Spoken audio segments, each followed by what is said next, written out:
So you recently got back from a trip from Guatemala, and then you also took a tour of Mexico, and you were talking NAFTA with congressional delegation, correct? That's correct. We went. It was a bipartisan, bicameral trip that we took with Senator Cassidy and Congressman Kewen from Nevada, and we met with President Morales from Guatemala and the cabinet.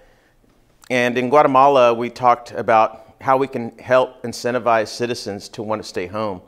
And we looked at farming projects, we looked at some of the projects that are being run by USAID, and try to see what we could do to increase security and expand employment in areas where we are seeing some of the mass migration on the border. So we're tracking down the communities that are most vulnerable to migrate, and trying to come up with projects to give them an incentive to stay home and not migrate. I know some of the congressmen you were with talked about renegotiating NAFTA, and that's also been a big talking point. President Trump has been saying that quite a bit. Is that something you would like to see? In Mexico City, we met with their trade negotiator, Juan Carlos Baker, and I personally believe that the North American Free Trade Agreement is pretty good as it stands. Now, can we improve it? Just because times change. We didn't have e-commerce 24 years ago. I talked about trying to bring more border security to assure that there's a faster flow. We have some delays. For example, here on our FAR bridge, sometimes in the middle of the summer, it takes 24, 48 hours for a truck to cross the border in 110-degree heat with perishable goods. So we have some losses there for our business. So I'm trying to find ways that are more efficient to transport goods across the border. Yeah, let's talk about border security. I saw an interview where you called yourself a law and order congressman on border security. That's right. Actually, the same language President Trump used was he's high on law and order. Do you feel you line up maybe more conservatively on border security? I agree. You know, on border security, I think we should have a strong border security. We should. I'm not for open borders and mass migration, and I'm trying to find ways to incentivize folks to not come across. But I'm certainly against a brick and mortar wall, which I think would be a monumental waste of money for our taxpayers. But when I met with the president, I talked about potentially a virtual wall with aerostats, with cameras, with sensors, with maybe better infrastructure along our river. That would bring real border security. But when you try to tell me let's invest $25 billion of our taxpayers' money on a wall that will ultimately get breached, it'll be dug under, it'll be crossed over, that won't bring real border security to our region. Being on the border, we know about this, I think better than most people around the country.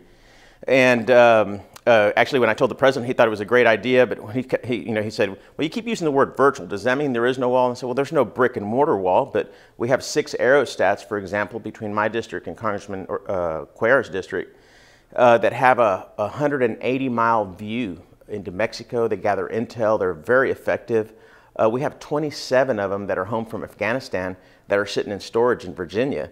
And I think we should take those aerostats and put them along our border and increase border security through cutting-edge technology. Can you describe for those who don't know what an aerostat is? An aerostat are those blimp-like, kind of like balloons that you see sometimes traveling along the river towards Laredo. We have 6 of them between Hidalgo County and Webb County along the river. So they look like those, kind of like a Goodyear blimp, and they're very effective. And I think that's the way we should secure our border. We have right now, there's an American contractor in Jordan that secures the Jordanian border with Syria, and they've done an amazing job, and it's done all with technology. And the technology exists, and I think we should take advantage of it, and that's the way we should secure our border. Do you feel that policy almost isolates you as a politician because it's stricter than most people on the left are saying, but it's maybe not as strict as people on the right are saying, the policy of maybe... Well, I think it's a common sense idea. When we talk about, increasing security on our border, I think everybody could agree with that, especially folks who live here. But when you tell me to spend $25 billion of our taxpayers' money on a brick and mortar wall that will ultimately bring no more security than we have already, I have a serious problem with that. And this region would be affected greatly by one of the biggest movements that's not a big movement necessarily, but it's been been gathering some momentum, which is the Abolish ICE movement. What's your reaction to that? Well, I'm against that idea. It doesn't make sense. And ICE does a whole lot besides just deal with migration. For example, we have $300 million of trade just in our region that ICE is at the head of that. I think if we don't like their policy on certain issues, that we should address that from the top down. But to abolish an agency that, for the most part, does a pretty good job and has really good employees that are hardworking Americans, I don't see that as a common sense idea. And you also recently extended an invitation to Ivanka Trump to come down to Hidalgo County. I did. She was at an event in Washington where she mentioned her sympathy for the separated children and that she didn't agree with it. And I think she's talking to her father about that. And I asked her to come down and visit and walk the facilities and kind of really see firsthand what's happening and what's going on. And that'd give her more knowledge to be able to push policy within the White House. Has she given you any response? I don't think we've heard back from her. We just sent that, I think, a week ago, or we sent a follow-up letter. Right. But I certainly hope that she would make, put her, actually come out and see it physically and see what's happening. It's really easy to be in Washington making comments, but let's get on the ground and see how we can improve things. And you also sent an open letter to the Census Bureau about the added question of legal status. Why did you send a letter? Well, the purpose of the census is to get an exact human count. It's never been an objective to try to figure out if people are born here or where they're from or what their ethnic background is. And for every 1,000 homes that go undercounted in my community, we lose $100 million over the 10-year period. And it's very easy to have 5,000 or 10,000 homes not report based on that one question. So it's a huge concern. I think it should be a concern for the state of Texas and any bordering state that has a Latino community, because ultimately it's dollars and cents that will be shorted.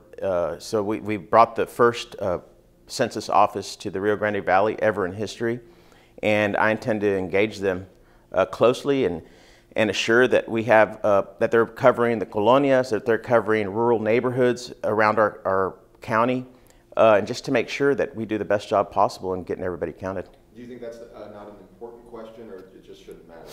Well, there's a study that shows that Latinos that are asked that question will many times not answer the entire census or whatever they're being asked. That's enough for me to take that question out. It's not a necessary question.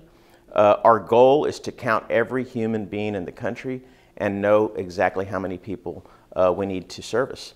And that would impact us in terms of infrastructure, taking care of our seniors, taking care of our veterans, education issues that need to be addressed. We need to have a proper count of citizens in our country and certainly in our community. So I'm trying to be really engaged on that issue and assure that everyone gets counted. And the final topic I want to go over is school security, which is it's the end of August. People are finally going back to school. Kids are. What do you think needs to be done to improve school security? A lot of people talk about arming teachers, putting more armed officers, metal detectors. Yeah, I'm for some of that. And actually, I co-sponsored a bill that would bring put funding for school security in terms of having well-trained officers and having metal detectors. You should be as safe in school as you are going to an airport or a concert venue.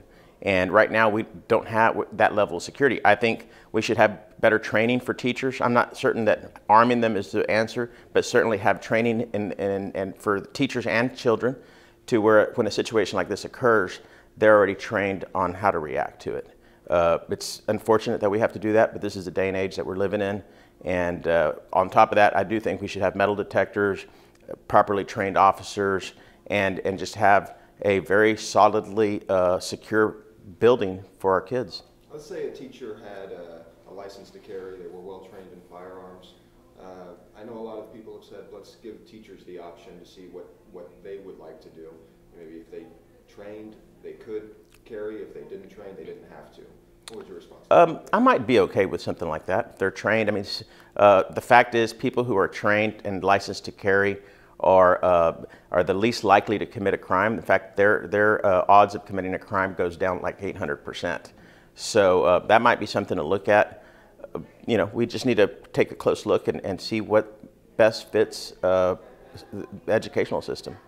And this will be my last question, but I feel like a lot of your policies almost isolate you in terms of being from the right and from the left, which you talk about border security, and then you also talk about that you don't want a wall, but you talk about maybe arming teachers, but you know, maybe that's not the answer. So do you ever feel isolated as a politician? Well, I try to take the middle of the road common sense ideas and implement them.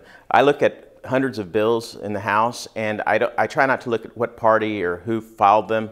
I just look at the language and see if it's something that benefits my district here on the border. It's a very unique place, and you know, when we talk about border security, obviously it's important to us as a community.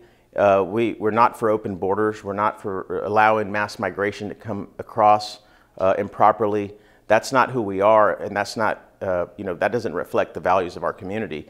And some people may not believe that, or being that we're on the border, but people are, you know, we're not that liberal on issues in terms of border security here in South Texas. So I try to take my values to Washington, and those are the values of our community.